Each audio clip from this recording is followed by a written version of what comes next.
សំលេងជាងស្រកកនៅលើបងពួននឹងដកគ្រាតាមដូចយល់សំថាចិនដែលស្មោះរបបសង្សារតែជាអាផងតែយំឲ្យខ្ញុំស្រស់ទៅមេត្រារងទុំតែជំនឿគឺដឹងពីលឺជាមួយថាខ្ញុំជួយជួយស្នេហាមិនពេលនឹងទ្រាំដល់បានតាមបងមួយម៉ាត់មកថារត់គ្នាមិនដឹងថ្ងៃណាជួបឡើយអូទាំងភ្លៀងតាគូខ្ញុំប្រទៅណាតើរឿងហេតុអ្វីបានជាធ្វើឲ្យស្នេហារួយតែចិនខ្ញុំនៅចាំ10ឆ្នាំក៏ដល់ឲ្យតែបានជួបស្រី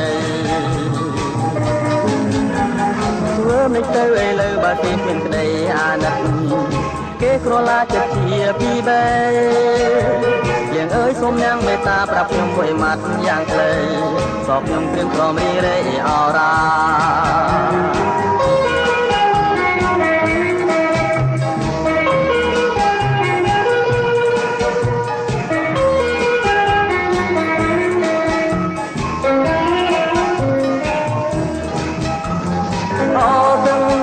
គូខ្ញុំប្រទៅណា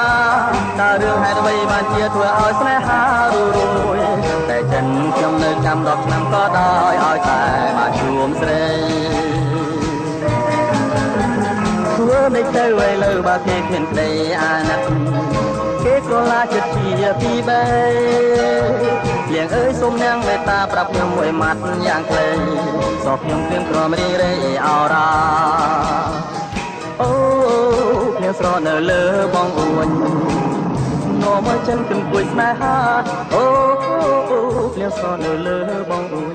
នាំឲ្យចិនគំគួយស្នេហាអូ